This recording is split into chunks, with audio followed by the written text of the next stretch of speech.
Monde. Et on est bien content parce que je suis très heureux de vous accueillir. Mais, en fait, on veut fêter deux événements. C'est un peu la revitalisation du site web et puis avec la compagnie de nouveaux logos. Et aussi les 25 ans de NPS comme tel. Parce que ça fait 25 ans, en fait, on a déjà terminé notre 25e année. On entame la 26e, mais en même temps, on s'est dit, effectivement, c'est l'occasion de renouveler notre site. Puis aussi de poser un certain nombre de questions et de réflexions par rapport justement aux enjeux qui s'en viennent au niveau de l'édition numérique. C'est pour ça qu'on a invité deux personnes pour en parler, pour souligner un peu l'événement. Puis après ça, on va vous inviter à prendre des bouchées avec une bonne groupe de...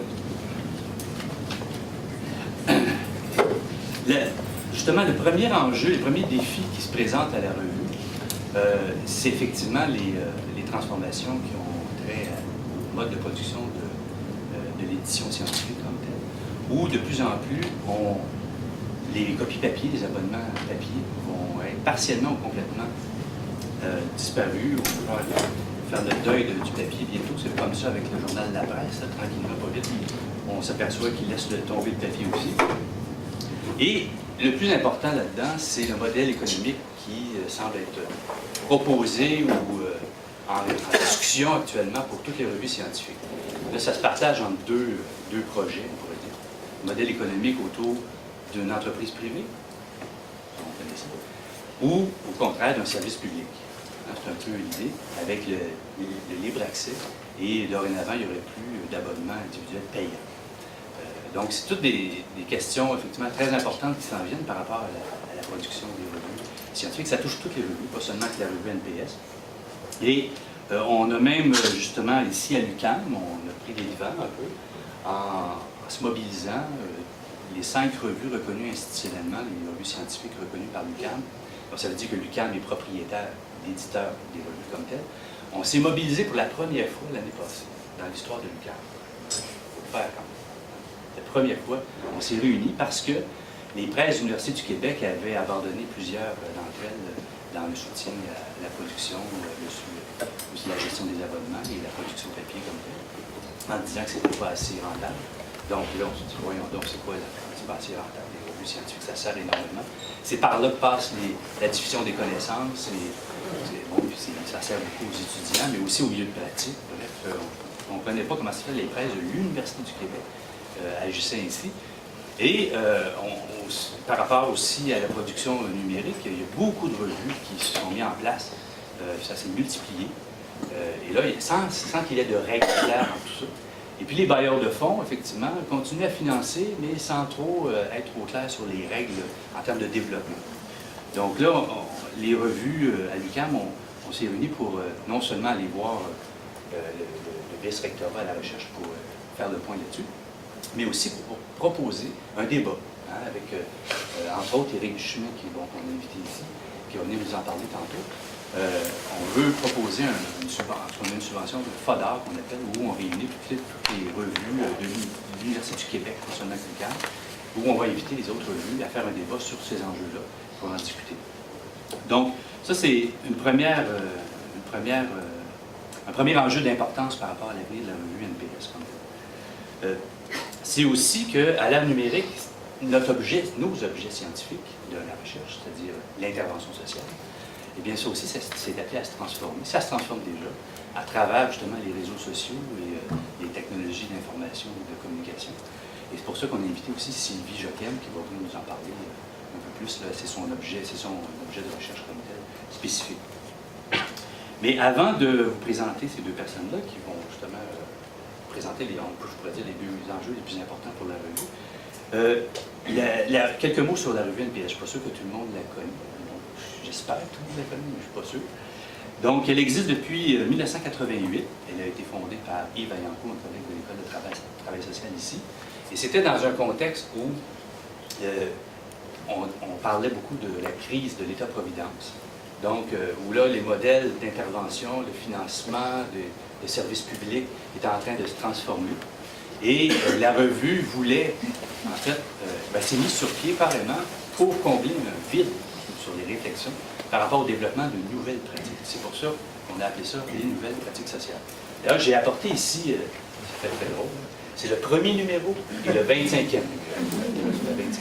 Donc, je peux les faire circuler. Vous voyez bien la facture de chacun des numéros, elle est vraiment très différente. Et celle qu'on va vous présenter tantôt va l'être encore plus. Donc, on peut peut-être... Un autre échantillon. Donc, elle existe depuis 1989. Et à cette époque-là, effectivement, déjà en partant, la revue a mobilisé des universités du réseau Université du Québec comme tel, et aussi les organisations de la pratique, les milieux de pratique. Et là, ça s'est développé, je vais vous dire un peu tantôt où est-ce qu'on en est. Et c'est au début des années 2000 que justement, on s'est reposé des questions sur l'évolution de la revue comme telle, où effectivement le contexte social et politique et institutionnel a vraiment changé de façon majeure aussi. Mais là, justement, dans le pire, je dirais, dans le sens que les inégalités sociales ont augmenté, et puis aussi les services sociaux, le type de gestion était beaucoup plus autoritaire qu'avant. Si on a juste à penser à la nouvelle gestion publique qui fait des ravages aujourd'hui dans les organisations en général. Donc, on s'est dit comment on peut, avec la revue, être aussi utile qu'au début. C'est un peu ça l'idée. Et là, donc, on s'est questionné sur les nouvelles pratiques. Donc, on s'est dit, c'est pas que les pratiques peuvent être soit nouvelles qui soient intéressantes comme telles. En fait, il faudrait nommer de quelle nouveauté on veut développer la réflexion autour du contexte social et politique dans lequel on vivait. Donc là, on a appelé ça, on a dit, on souhaite renouveler démocratiquement les pratiques. Donc, on a insisté sur une orientation idéologique, politique, claire, sur le fait qu'on ne voulait pas des nouveautés pour des nouveautés, mais il fallait qu'on s'interroge sur les dimensions démocratiques des pratiques sur lesquelles on veut travailler et puis mettre en place comme tel. Donc, le créneau éditorial s'est raffiné à ce niveau-là, le renouvellement démocratique des pratiques. En fait, on a sollicité des auteurs depuis ce temps-là, depuis 2000, et on continue encore sur le même créneau, où on interroge les gens sur comment se manifeste l'idéal démocratique dans les pratiques d'intervention et d'action sociale. Comment on y arrive, justement, dans un contexte où c'est beaucoup plus difficile d'y arriver. Donc, comme pour toutes les revues, on a fait le constat, quand on s'est rencontrés, les revues ensemble, on s'est aperçu historiquement que la plupart des revues du CAM, il y avait, on pourrait dire, une facture spécifique par rapport aux autres revues qui existent ailleurs, c'est qu'elles sont toutes nées en fonction de besoins de la communauté ou de la société ou de situations, de contextes particuliers qui exigeaient de nouvelles réflexions comme telles. Bon, ça peut être la même chose en sciences d'environnement, au niveau de la culture aussi avec Voix et Images, puis d'autres revues, où pratiquement elles sont considérées comme un peu uniques dans leur façon de faire les choses. Et bon, je pense qu'on n'a pas besoin de rappeler que les revues scientifiques constituent des ressources inestimables de connaissances utiles, non seulement pour les étudiants, les chercheurs, mais pour les intervenants sociaux. Et ça, c'est important de le dire, que la revue NPS ne s'est pas éloignée justement de cette motivation-là. Au contraire, elle s'ancre de plus en plus par rapport aux impasses qui existent dans les pratiques sociales comme telles. On a juste à donner l'exemple du dernier numéro le premier numéro hors série qu'on a mis en place en 2012, je crois, où c'était sur la prévention précoce, où justement il y avait une espèce de silence par rapport à ce type d'approche-là qui dominait les services sociaux et les groupes communautaires, et on avait de la difficulté dans le milieu à faire une critique, à développer une réflexion épistémologique, théorique, puis aussi à proposer autre chose en termes de pratique. Et là, donc, on a fait un numéro hors série avec les gens de la communauté, avec les organisations communautaires et syndicales. Et on fait exactement la même chose actuellement. C'est un numéro qui va paraître probablement dans 2 ans, autour de la question de l'autonomie de l'action communautaire, avec des regroupements d'organismes communautaires et des organismes publics dont le communautaire est impliqué de moins en moins avec l'organisation communautaire.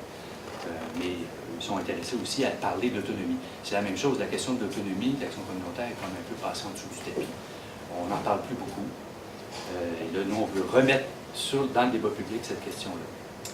Donc, voilà, juste pour terminer, vous mettre à jour sur c'est qui la revue comme telle, en termes de personnes. Il y a 28 membres au comité de rédaction, dont 12 organisations des milieux de pratique et 10 universités. Et parmi les universités, on en retrouve au Québec, bien sûr, en Ontario, en France, en Belgique, en Suisse, au Sénégal et en Argentine. Donc, et le comité de rédaction se réunit 2 fois par année et c'est lui qui décide de l'orientation des dossiers thématiques et puis les problèmes et en même temps les opportunités qu'on peut rencontrer autour de la revue. 2 fois par année, on fait des discussions de contenu sur les thèmes pour justement orienter les prochains numéros.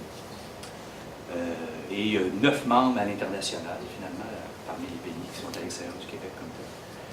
Bon, voilà, je voulais introduire un peu, faire un minimum d'informations sur la revue comme telle. Là, j'aimerais présenter effectivement nos 2 invités, qui, bon, le premier, Éric Duchemin, qui va nous présenter les enjeux autour de l'édition scientifique à l'ère du numérique. Éric est professeur associé à l'Institut des sciences de l'environnement et cofondateur, je dirais, grand Manitou, de la revue Vertigo, une revue électronique qui existe depuis 2000, je crois, c'est ça, 1999, et qui est en libre accès. Donc, il n'y a aucun frais d'abonnement comme tel. Et effectivement, ils ont un grand mode de diffusion. Et par le choix de libre accès, eux, ils défendent effectivement l'accès à l'éducation, l'information pour tous. Et donc, je vais vous laisser la parole. Et après, je vais peut-être présenter tout de suite Sylvie, puis on enchaînera. Sylvie est professeure, c'est une collègue en travail social de l'UQAM, qui s'intéresse à l'action collective et aux mouvements sociaux par le biais des usages des technologies de l'information et de la communication, et particulièrement dans le mouvement des femmes. Elle contribue d'ailleurs depuis quelques années, depuis plusieurs années en fait, à la revue, à développer nos modes de diffusion et d'animation par les sites web et les réseaux sociaux. Et d'ailleurs, elle a contribué à ce que justement on va vous présenter en 3e point. Donc elle va nous présenter les enjeux des pratiques d'intervention sociale à l'ère du numérique. Donc,